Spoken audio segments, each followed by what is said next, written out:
అంటే ఇంట్లోనే ఎవరు శత్రులు ఉన్నారు.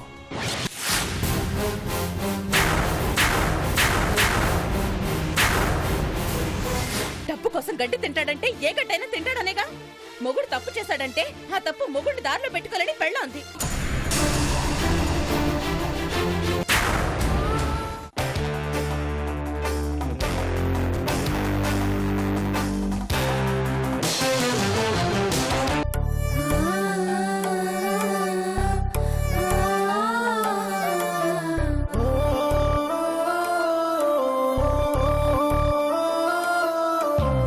అతడే ఒక శిఖరం, మనిషి బంగారం, మమతే అతని వరం, ప్రేమకు ప్రాకారం. సగము తనువు సతికిచ్చాడు, శిరమున గంగను మోశాడు. కరళజ్వాలను మింగినవాడు, పరుల కొరకు తల వంచాడు, పరమశివుని తలపించాడు. శిఖరం శిఖరం శిఖరం శిఖరం శిఖరం శిఖరం శిఖరం శిఖరం. పద. అక్క ఆయనకి నేను చెప్పుకుంటాను కదా, నేను చూసుకుంటాను గానీ వెళ్ళు. రా.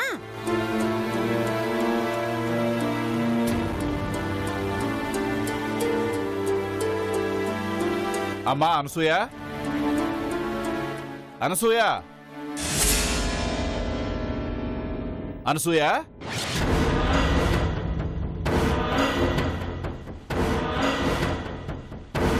అన్నయ్య గారు మీరా? మీరొస్తారని తెలుసుంటే స్టేషన్కి బండి పంపించేదాన్నిగా. అయినా ఇంత సడన్ గా? అదేం లేదమ్మా, అమ్మాయి పుట్టింటికి తీసుకెళ్ళమని ఫోన్ చేస్తాను.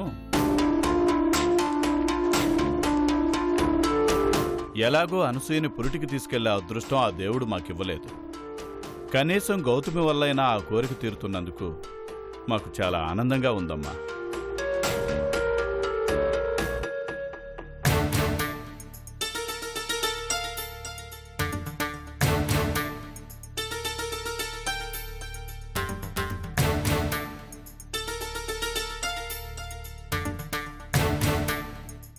ఇంత లేట్ అయిందే నాన్నా? మీకోసం ఎదురు చూస్తున్నాను. నువ్వు పిలిచిన తర్వాత రాకుండా ఉంటానా అమ్మా? ఇదిగోండి, పురిటి కోసం పుట్టింటికి తీసుకెళ్లే మీ కూతురు. నన్నెలాగూ తీసుకెళ్లలేరు, కనీసం నా చెల్లెలైనా తీసుకెళ్లి నా బిడ్డకి పురుడిపోయండి. అనసూయ. అయ్యో రామా, నేనే ఉన్నానని? తాత అవ్వాలని కోరికతో పాటు తల్లి అవ్వాలన్న నా కోరిక కూడా తీరుతుంది కదా, అది నా పుట్టింట్లో. ఏనన్నా తప్పా? అవునవును, తప్పేలేదు. దాని మాటలకేమిలేమ్మా. అమ్మా గౌతమి, మనం వెళ్దాం పదమ్మా. కాసేపు ఆగితే వర్జం వస్తుంది. అదేంటి, ఆయనతో మాట ఏం చెప్పకుండా వెళ్తారా? వర్జన్కిచ్చిన మర్యాద కూడా అల్లుడికివ్వరా?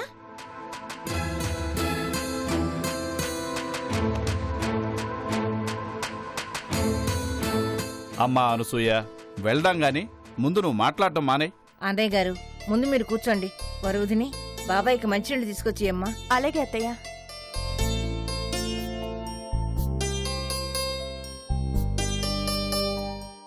అదిగో మీ అల్లుడు గారు కూడా వచ్చేసారు నాన్నా.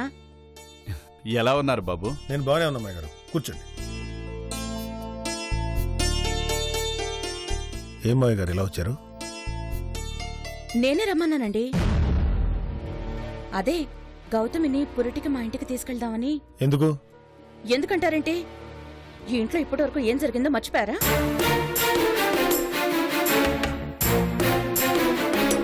ఇంకా ఇది ఇక్కడే ఉంటే దాని కడుపులోన్న నా బిడ్డకి ఏం జరుగుతుందనని భయంగా ఉంది.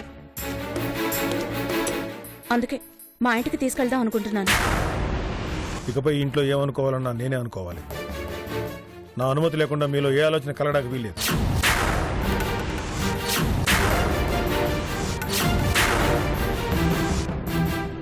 క్షమించండి మావయ్య గారు, కొన్ని రోజుల పాటు ఇంట్లోంచి ఎవరు ఎక్కడికి కదలడానికి వీల్లేదు. ఎందుకు వీల్లేదు? అను, నువ్వు మాట్లాడకు. ఏంటండి మీరు? అందరం గౌతమ్ చుట్టే ఉన్నా దీని కడుపు ఖాళీ చేసే ప్రయత్నాలు జరుగుతూనే ఉన్నాయి. అందుకే వద్దంటున్నాను.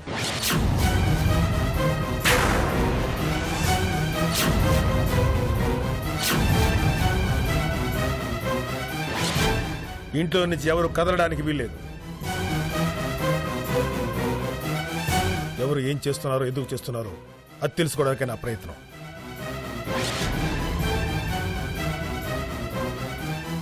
ఇది తెలిసేంత వరకు అందరూ నా కళ్ళ ముందే ఉండాలి.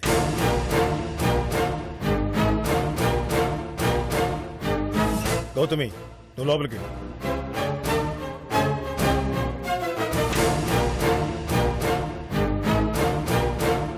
సారీ మాయ గారు.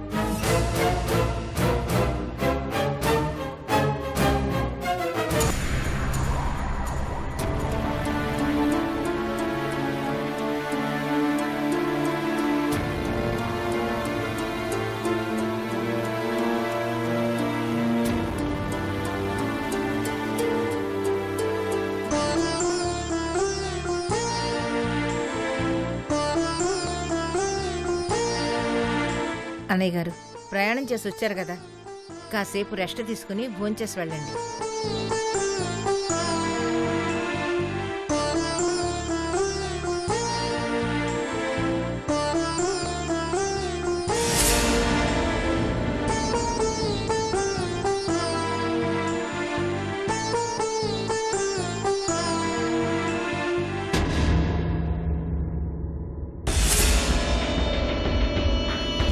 అక్క, అంటే ఇక ఊరికి వెళ్ళటం లేదుగా? విన్నావుగా, మళ్ళీ అడుగుతావేంటి? నవ్వుతావెందుకు? నువ్వెంత పిచ్చిదానివక్క. బావగారు ఎందుకు వద్దన్నారో అర్థం కాలేదా? చెప్పారుగా ఏదో తేలుస్తానని. తేల్చడానికి ఏముందక్క? గౌతమి కడుపులో పెరుగుతున్న బిడ్డని చంపాల్సిన అవసరం మనలో ఎవరికీ లేదన్న విషయం ఇక్కడ అందరికీ తెలుసు. మనల్ని ఇంట్లో నుంచి బయటకు వెళ్ళొద్దన్నంత మాత్రాన మనకు జరిగేది మనకు ఒరిగేది ఏమీ లేదు.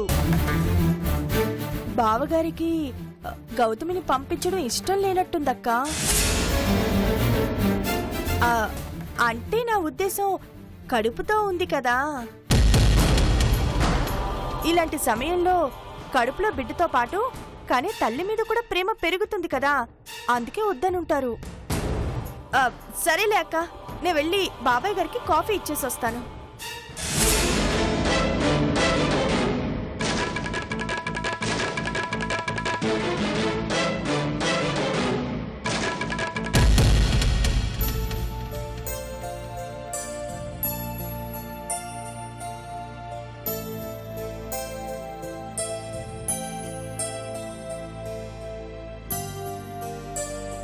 అక్క నన్ను ఎక్కడ ఇంటికి తీసుకెళ్ళిపోతుందో అని భయపడ్డాను. మీరెక్కడ తీసుకెళ్ళిపోమంటారా అని టెన్షన్ పడ్డాను. మొత్తానికి నా మనసులో ఏముందో మీరు అదే చెప్పారు. దానికి టెన్షన్ పడాల్సిన అవసరం ఏముంది గౌతమి? నాకేం చెప్పావు అనుకు అది చెప్పాల్సింది. ఎలా చెప్తానండి? అక్క నా మాట వినదు. నేను ఎలా చెప్తాను? అయినా అక్కకు చెప్పే స్థాయి నాకు లేదు, రాదు కూడా.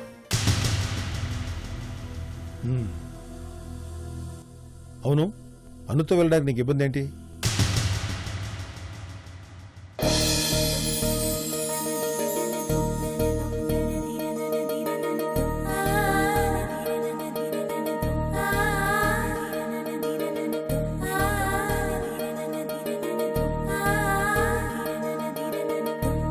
ఏంటి వీళ్ళ మాటలేమి వినిపించడం లేదు?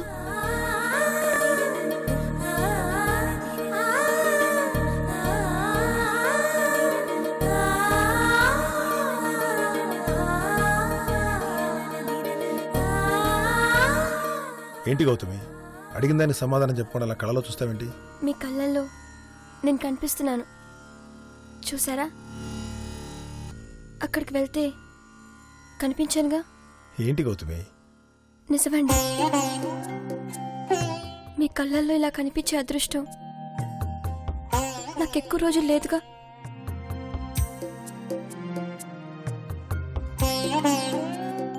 ఏంటి గౌతమి నువ్వు అనేది? ఆడదానికి తొలి కాన్పు మరో జన్మ అంటారు.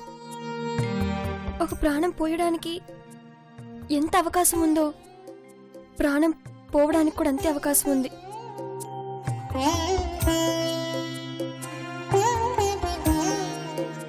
తొలి కాన్పు కదా, ఒకవేళ అలాంటిదేమైనా జరిగితే? తప్పు గౌతమి, అలా మాట్లాడకూడదు. నిజమెప్పుడు బాధగానే అనిపిస్తుంది. నాకు జీవితాంతం మీతోనే ఉండాలనిపిస్తుంది. అందుకు భగవంతుడు ఎంతవరకు అవకాశం ఇచ్చాడో నాకు తెలీదు. అందుకే ఒక ప్రాణం పోసినా నా ప్రాణం పోయినా మీ సమక్షంలోనే జరగాలి. పోవడం తప్పదు అంటే అది ఎక్కడో పోవడం నాకు ఇష్టం లేదు. ఎందుకు గౌతమి ఈ రోజు ఇలా కొత్తగా మాట్లాడుతున్నావు? కొత్తేం కాదండి, ఇది పాత బాధే. ఆడదానికి పరిచయమైన పాత బాధ దగ్గరకు వచ్చేసింది కదా.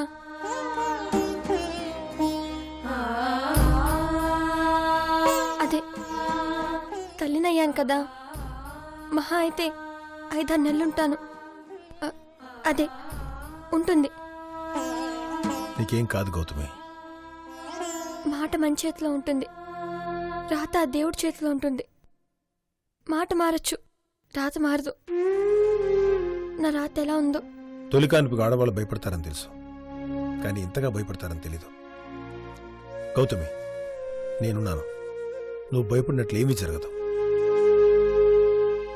బాధా భయం మనిషి ఆయుస్సును సగం తగ్గిస్తాయి. అది గుర్తుంచుకో. నేను వెళ్ళి మాయగారితో మాట్లాడుస్తాను.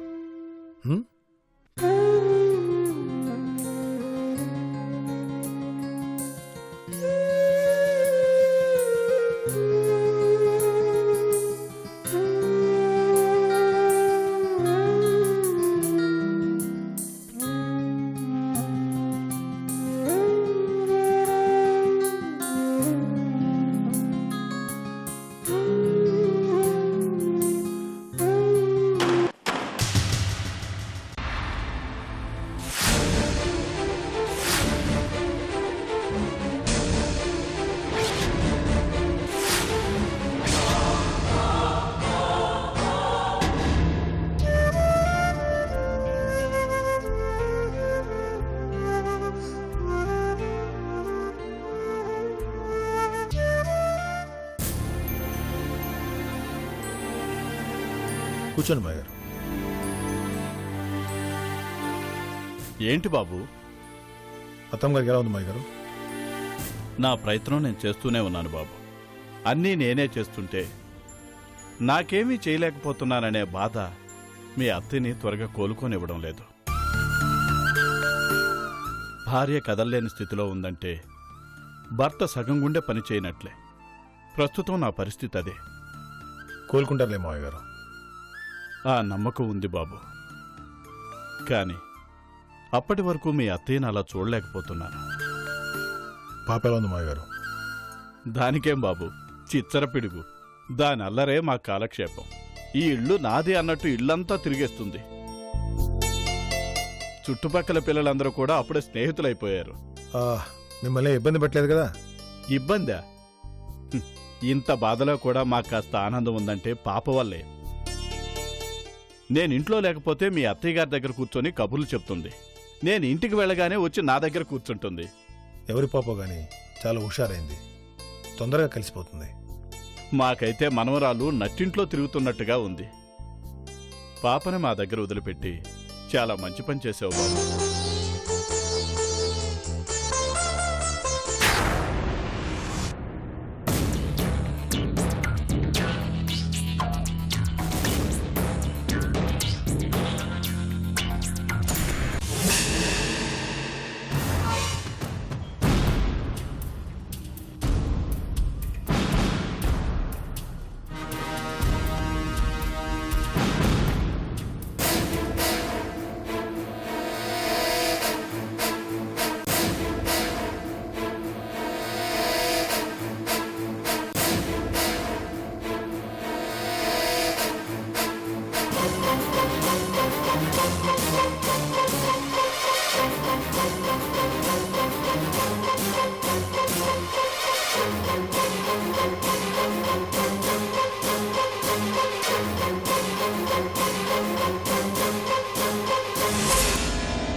అందులో విషం ఉందని చెక్ చేస్తున్నావా?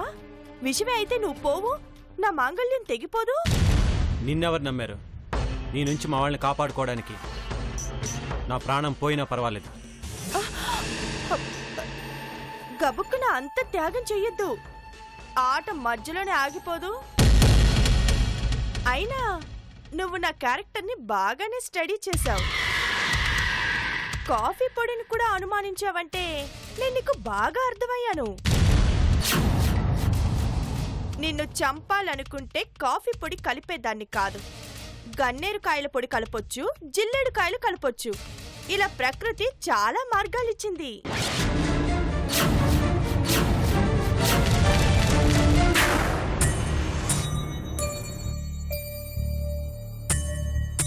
కాకపోతే ప్రతిదానికి ఒక పద్ధతి ఉంటుంది, ప్రతి పనికి ఒక లాభం ఉంటుంది.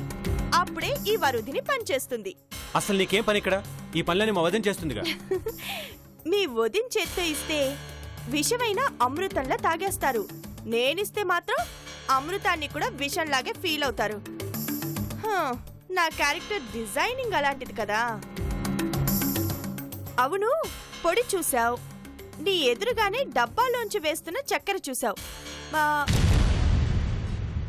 మరి పాలల్లో విషం కలుపుంటే?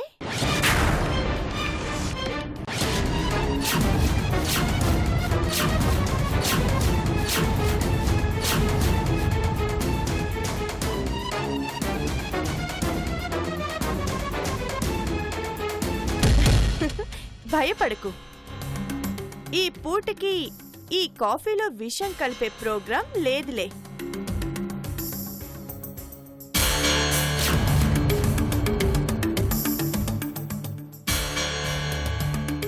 స్వచ్ఛమైన పాలు, కమ్మనైన కాఫీ, ఇందులో డౌట్ పడాల్సిన అవసరం లేదు.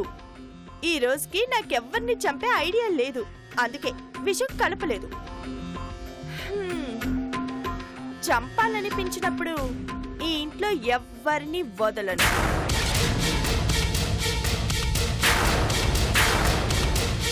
అందరినీ. నేను కింద నుంచి వస్తాను. ముందు గౌతమి కడుపులో బిడ్డ, తర్వాత గౌతమి, తర్వాత అనసూయ, ఆ తర్వాత మీ అన్న, చివరిగా మీ అమ్మ. అందర్నీ లేపేస్తా.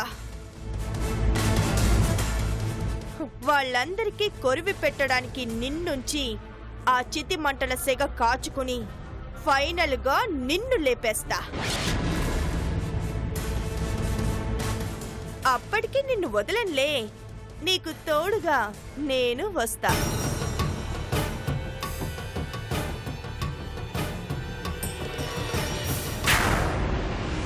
అంతా బాగానే ఉంది మావయ్య గారు. మారడు అనుకున్న నా తమ్ముడు మారాడు. నా మీద పగబట్టి నన్ను నాశనం చేయాలనుకున్న వరుదిని కూడా మారిపోయింది. ఈరోజు అమ్మాయిని చూస్తుంటే గతంలో అలా ప్రవర్తించిందా అనిపిస్తుంది. అందరూ మంచివాళ్లే, కానీ ఇంట్లో ప్రశాంతత లేదు. ఎవరి వల్ల జరుగుతుందో తెలీదు. ఏదో ఒక ఇబ్బంది వస్తూనే ఉంది మావయ్య గారు. అమ్మాయి చెప్పింది బాబు. కడుపులో బిడ్డను చంపాలని చూస్తున్నారంటే మామూలు విషయం కాదు.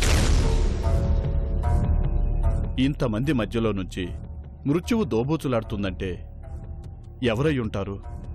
అదే అర్థం కావట్లేదు మావయ్య గారు. ఎవరిని అనుమానించాలి? నా వాళ్ళని అనుమానించానంటే నన్ను నిన్ను అనుమానించుకున్నట్టే. ఇంట్లో ఆ అవసరం ఎవరికుంటుంది బాబు? పసి అడుగు పడితే చూడాలని అందరికీ ఉంటుంది. పసి ప్రాణాన్ని చిదిమేసేంత రాక్షసత్వం ఈ ఇంట్లో లేదు. ఇదెవరో బయట వాళ్ల పని అయి ఉంటుంది. శత్రువు కనిపించటం లేదు, కానీ వాళ్ళు చేసే ప్రయత్నాలు మాత్రం ఇంట్లో వాళ్ళకి మనశ్శాంతి లేకుండా చేస్తున్నాయి. ఆ పాప మన ఇంట్లో ఉన్నప్పుడు కూడా అంతే. పాపని స్టేషన్కి తీసుకెళ్లేంత వరకు ఇలాంటి ప్రయత్నాలు జరుగుతుండేవి. అందుకే మావయ్య గారు పాపని ఈసారి మీ దగ్గర ఉంచాను. ఇంట్లో జరుగుతున్న వాటికి పాపని తీసుకెళ్దామని ప్రయత్నించిన వాళ్ళకి సంబంధం ఉందన్న అనుమానం. పాప కనిపించడం లేదంటే ఈపాటికే ప్రయత్నాలు మొదలవ్వాలి. కానీ ఇంకా ఎవరూ ఎదురు పడలేదు. వస్తారు, వస్తే మాత్రం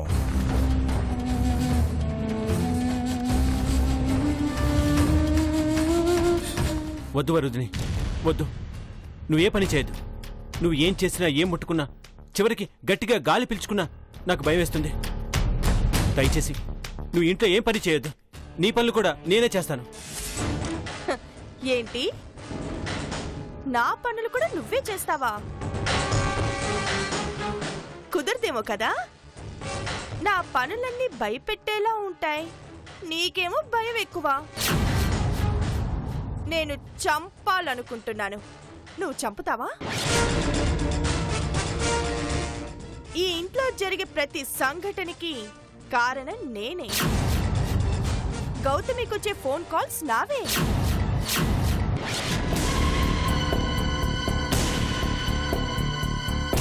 క్షణ క్షణం దాన్ని పలకరిస్తున్న చావుని నేనే.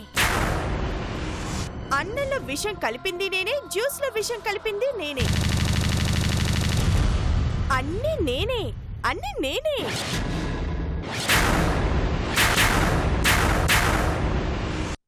నేనే నువ్వై ఆ పనులన్నీ నువ్వే చేయగలవా?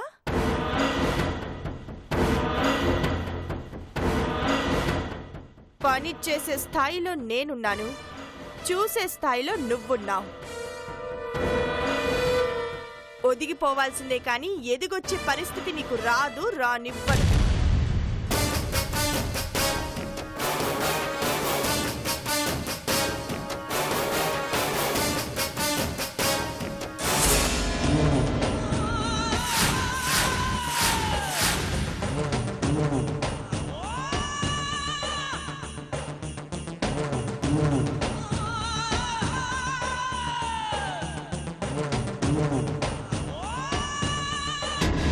ఈశ్వర్, ఈ ఇంట్లో దాపరకాలు లేని మనిషి అంటే నువ్వే. అలాంటిది నువ్వు కూడా దాపరకాలు మొదలుపెట్టావా? అది కాదమ్మా, అది ఏదిరా? తల్లి దగ్గర, కట్టుకున్న భార్య దగ్గర దాచిపెట్టాల్సిన అవసరం ఏముంది? ఇంతకీ ఎవర్రా పాప? ఆ చిన్న బిడ్డ కోసం మనుషులు తిరగడం ఏంటి? పాపం తీసుకెళ్దాం అనుకున్న మనుషులు నన్ను చూస్తే భయపడుతున్నారమ్మా. నా నుంచి పాపని తీసుకెళ్లాలని ప్రయత్నిస్తారంటే పాపకి మనకి ఏదో సంబంధం ఉంది. అదేంటో తెలుసుకోవాలనే పాపని మావయ్య గారి దగ్గర ఉంచానమ్మా. పాప ఇలా ఇబ్బందుల్లో ఉంది అంటే మేమాత్రం కాదంటావా? నా దగ్గర దాచిపెట్టాల్సిన అవసరం ఏముందిరా? ఈ ఇంట్లో ఏం జరిగినా మనం ఏం మాట్లాడుకున్నా బయటికి పోతుంది. పాప గురించి ఎవరికి తెలియకూడదనే మీకు చెప్పలేదమ్మా.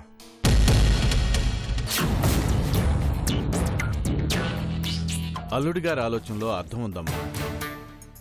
మనకు మాత్రమే తెలిసిన విషయాలు బయటికి పోతున్నాయంటే శత్రువులు మన మధ్యలోనే ఉన్నారు.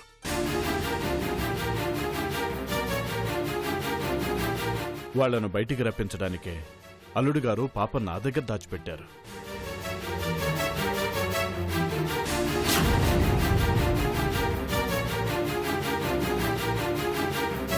ఏంట్రా ఇది? మన ఇంటికి ఏమవుతుంది? ఇంటి దొంగని ఈశ్వరుడైనా పట్టలేడని ఈ ఇంటి దొంగని మనమే పట్టుకోలేకపోతున్నావా? ఈ విషయం గురించి మనం ఎక్కువ మాట్లాడుకోకపోవటమే మంచిదమ్మా. నువ్వేం టెన్షన్ పడకు.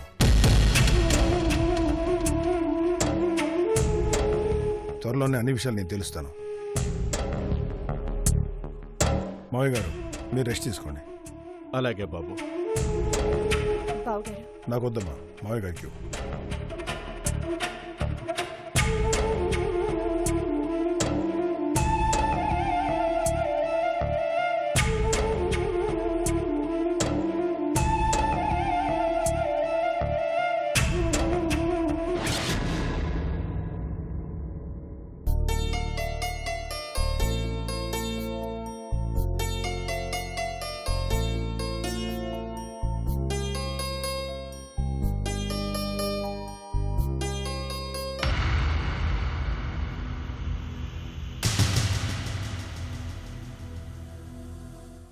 అక్క,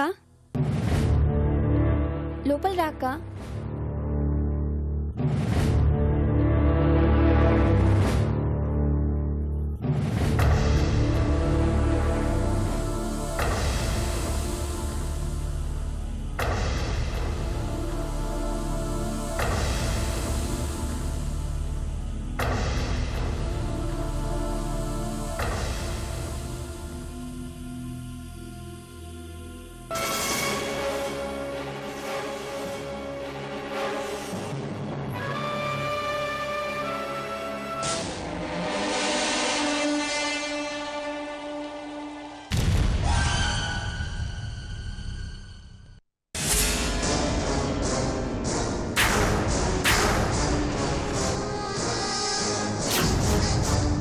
రాను రాను మనిషి అన్న విషయం మర్చిపోతున్నావు. వెళ్ళవతలకి.